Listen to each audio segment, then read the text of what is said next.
A power struggle in Los Angeles involving LeBron James and Luka Doncic has become a point of widespread discussion.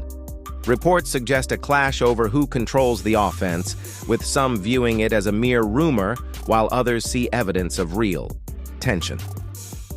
The issue gains significance because of each player's established track record. LeBron has dominated NBA offenses for 2 decades, while Luka emerged as a generational talent who excelled in Dallas by orchestrating nearly every play. Questions have consequently arisen about whether a shift is occurring at the Lakers, specifically if Luka's arrival marks a passing of the torch from a revered veteran to a rising superstar, or if it is merely an overhyped storyline fueled by social media and sports talk shows. Online debates often cite moments in recent games that suggest a certain level of friction, including decisions in crunch time where the ball ends up in LeBron's hands instead of Luka's. Comments made in press conferences appear to complicate the narrative further because official statements from coaches and players seem to indicate that Luka has top priority on offense. Yet fans and some media outlets argue that LeBron's long-standing habit of running the floor is still very much on display, pointing to possessions where Luka is relegated to a more passive role. The initial intrigue is therefore driven by these seemingly contradictory signals. On one hand, there is an impression of an older star gracefully stepping aside, while on the other, there is a history of that same star expecting co-stars to adapt to his own style of play. The introduction to this topic highlights the sense that something bigger may be at stake. Multiple reputable sources have touched on the dynamic of having 2 ball-dominant players in one lineup. The discussion centers on the possibility that both are too similar in how they command the offense, leading to concerns about whether they can truly coexist. This perceived power struggle is already being framed as one of the NBA's most compelling storylines, with both local and national media focusing on every interaction between LeBron and Luka. From the perspective of pure basketball strategy, the combination should be a nightmare for opponents. However, from a team chemistry standpoint, it creates an environment in which each star's natural instincts might conflict with the others. Observers of the Lakers note that the franchise has a track record of handling high-profile partnerships, but none have featured 2 playmakers who thrive by dictating the entire offensive flow. The interest from fans is heightened by the possibility that Luka represents not just another superstar, but the future face of the league, a player whose prime is only beginning. Meanwhile, LeBron, even in later stages of his career, remains a central figure whenever he steps on the court. These overlapping expectations and the accompanying rumors of tension contribute to an atmosphere charged with speculation. The question posed at this stage is whether the hype and potential friction are genuine or if they are normal growing pains for 2 all-time talents trying to merge their strategies in pursuit of a championship. In the period leading up to Luka Doncic's introduction to the Los Angeles Lakers, optimism and excitement became dominant themes among fans and media. On paper, the prospect of pairing LeBron James with Luka seemed like a convergence of basketball genius. One player known for his extraordinary court vision and ability to control an entire offense over 2 decades, and another recognized for doing the same in just a few seasons. The conversation in sports circles often revolved around the idea that these 2 would complement each other seamlessly. It was widely assumed that with both players capable of creating instant offense, they would outmatch opponents who struggled to contain just 1 ball-dominant star, let alone 2. Early opinions treated this potential partnership as a near certainty for immediate success, with some analysts forecasting multiple championships. The Lakers organization was portrayed as revitalized, no longer needing to rely solely on LeBron's shoulders. They would have a superstar in Luka who could carry the team on nights when LeBron chose to conserve energy. Social media buzzed with clips of both players' best highlights, fueling the notion that together they could revolutionize what a modern offense looks like. Discussions included points about how a LeBron-Luka two-man game would function, with speculation about devastating pick-and-roll sets, unstoppable transition play, and ingenious late-game sets that took advantage of both players' passing ability. There was, however, an underlying question that fans brushed aside in the midst of all the excitement. What if Luka's need to dominate the ball clashed with LeBron's own preference to run the offense? Early optimism often overshadowed this concern, attributing it to a good problem to have. The phrase, "two geniuses will figure it out," echoed in talk shows, with the prevailing belief that having too much talent is a luxury rather than a source of potential conflict. Indeed, the Lakers initially encouraged the storyline that this was a natural passing of the torch, positioning Luka as the next face of the league who would learn from LeBron before ultimately succeeding him. Yet for many fans, especially those who had followed Luka's time in Dallas, the real question was how the ball-handling duties would be divided. Luka had consistently shown an exceptional ability to elevate role players when he was allowed to handle the majority of plays. Would he still be the same offensive maestro if those possessions were cut back to accommodate LeBron's style? During this hype phase, such doubts were largely overshadowed by the sheer excitement of adding a superstar talent. Consequently, attention remained focused on highlight potential, dazzling assists, and the promise of a new super team. The honeymoon period was brief but intense, setting a high bar for what people expected once the actual games commenced. Soon after the Lakers began fielding lineups featuring both Luka Doncic and LeBron James, inconsistencies in the on-court product generated speculation about internal conflict. Rumors circulated about minor disagreements over late-game shot selections and who should direct the offense during specific stretches. Social media posts dissected every instance of miscommunication, portraying them as evidence of deeper issues. Although some moments were likely overanalyzed, the narrative gained traction due to the stark difference between Luka's typical style in Dallas and the established pattern of LeBron-led teams. Observers noted that Luka did not seem as aggressive in initiating plays as he had been in Dallas. Various theories emerged.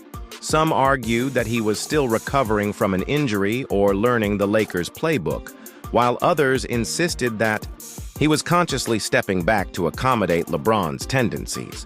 Forums, podcasts, and sports channels soon began to debate whether Luka was holding himself back out of deference or if LeBron was not genuinely prepared to relinquish his role as the team's central playmaker. The divide was frequently framed as Team Luka versus Team LeBron, echoing past NBA narratives involving big-name partnerships that did not align perfectly. Within these discussions, certain game situations took on particular importance.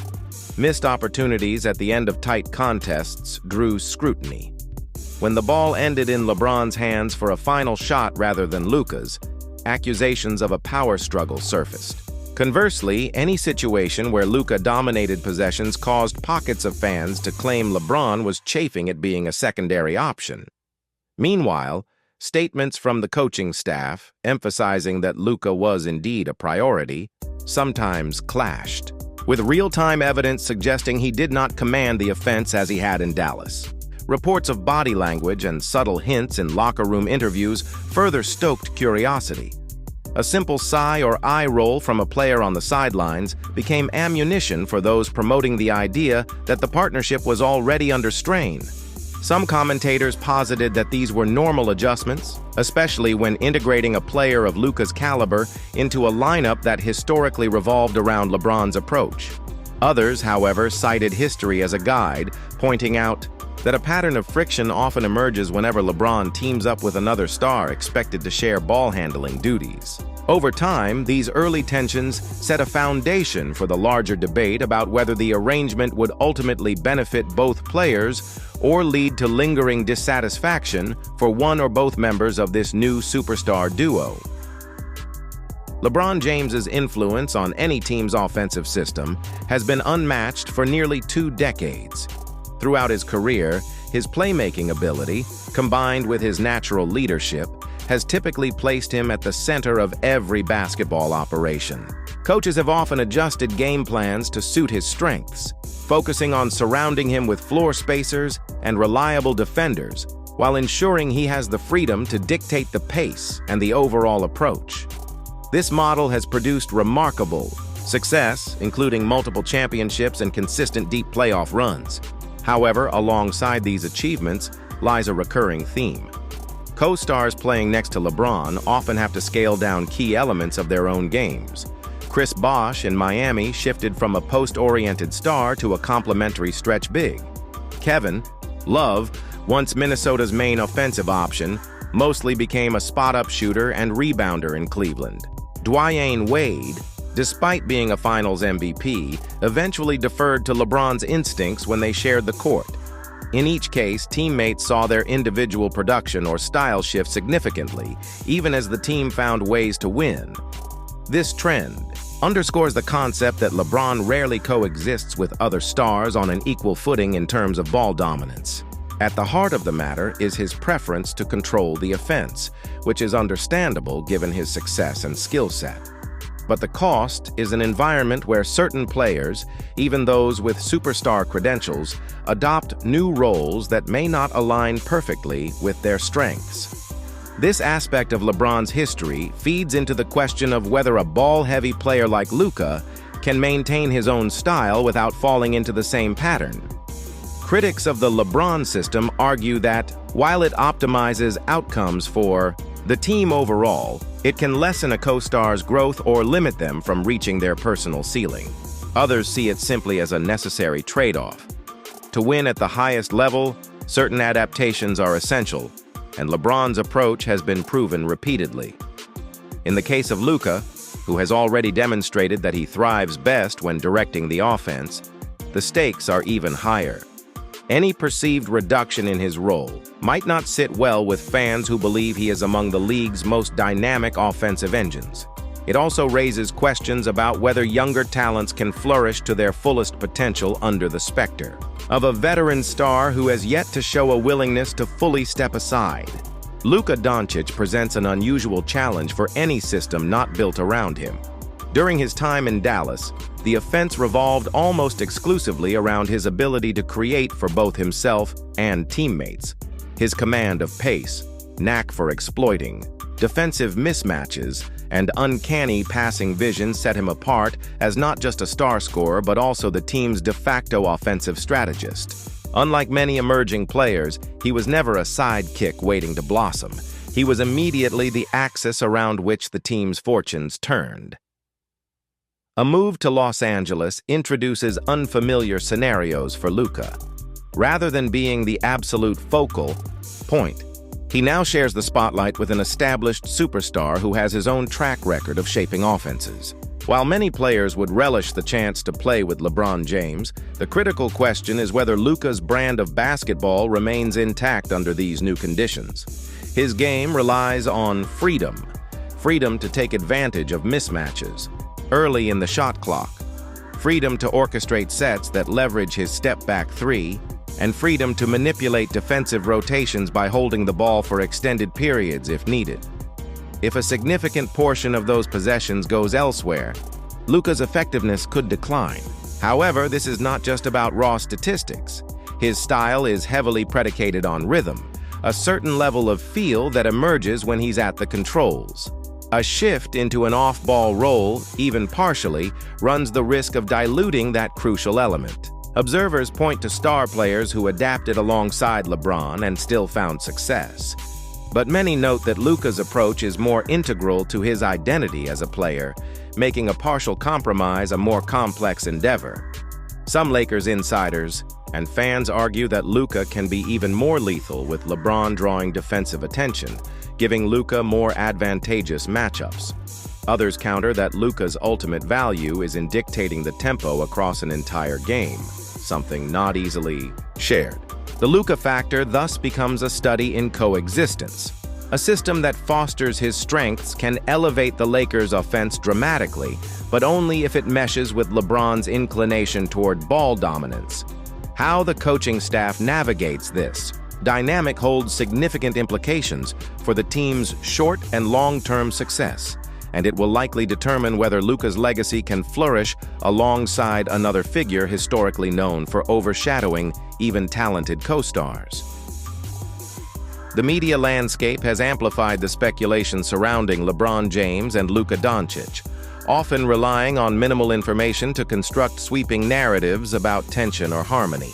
Sports talk shows replay short clips, like a moment, where LeBron appears to wave off Luka's request for the ball, or an instance where Luka visibly shrugs after a turnover, to build a storyline that a significant conflict exists. These pieces of footage trend on social media, prompting rapid-fire takes about who is at fault, how the locker room might be reacting, and whether the situation will escalate into public disagreements. Meanwhile, there are also statements that present a stark contrast to this perception of conflict. Coaches and teammates frequently assert that Luka is the team's top priority on offense, reflecting a broader organizational message that aims to highlight unity and a singular goal of winning. LeBron himself has publicly praised Luka's abilities, reinforcing the point that Luka should have every opportunity to thrive. These assurances, however, sometimes contradict what actually unfolds during pivotal moments of the game, where the ball ends up in LeBron's hands and Luka stands off to the side. Such contradictions invite speculation that the official stance might not perfectly match the on-court reality. Commentators seem split on how to interpret these events. Some see them as the inevitable bumps that come with integrating a high-usage star into a different system. They believe that, given time, the two will develop a chemistry that capitalizes on both players' strengths. Others view the discrepancies between talk and action as clear signs of a brewing power struggle. This rift in perspectives becomes a constant source of content for media outlets that profit from polarizing storylines. As a result, mixed signals abound. One week's highlight reels might show LeBron celebrating wildly whenever Luka excels, fostering an image of complete support. In another, cameras may catch a heated exchange during a timeout, fueling theories of budding resentment. The public's interpretation often depends on which clips or quotes dominate the news cycle. The swirl of information leads many to wonder if even small miscommunications are being magnified into something bigger, or if there is indeed a genuine tension that the team is attempting to manage under a veil of forced positivity. Regardless, the intense spotlight ensures that every detail about LeBron and Luka's dynamic remains under constant scrutiny, heightening curiosity about what is really happening behind the scenes.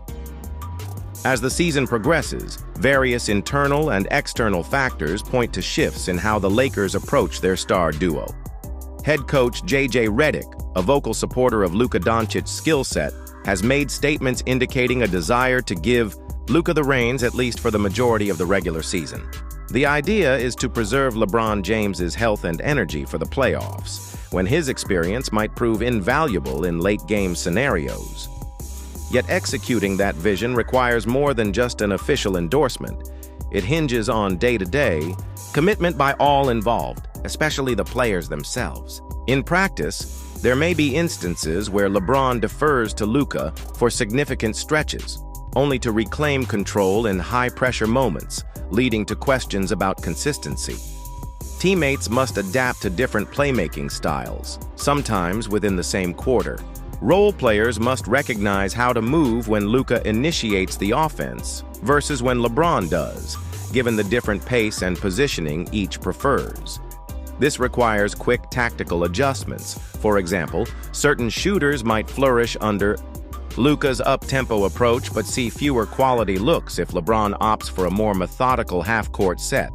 Reports suggest closed-door discussions have addressed these dynamics, with some sources indicating that both Luka and LeBron are attempting to find a balance. LeBron may verbally acknowledge that Luka is the future of the franchise, but actual, in-game behaviors, such as calling his own sets late in the shot clock, can overshadow those statements. Meanwhile, Luka is acclimating to more pronounced defensive attention than before, as opponents strategize against him with a historically dominant teammate also on the floor. There is a broader strategic layer to these shifting dynamics. If the Lakers truly intend for Luka to be the cornerstone, then a more defined offensive structure featuring him as the primary creator might be necessary. Yet, if that happens too quickly, there is a risk of marginalizing LeBron's expertise.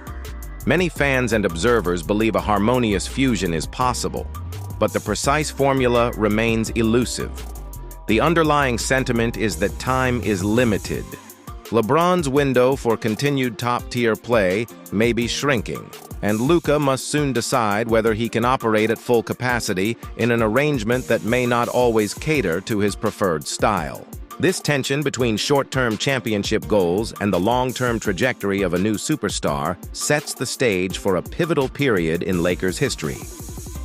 While debates over ball-handling responsibilities and shot selection draw the most attention, there are overarching themes at play that extend beyond on-court tactics. In many ways, the situation in Los Angeles reflects a generational transition. Within the NBA, LeBron James symbolizes a passing era of basketball icons, while Luka Doncic is widely regarded as one of the faces of the league's future.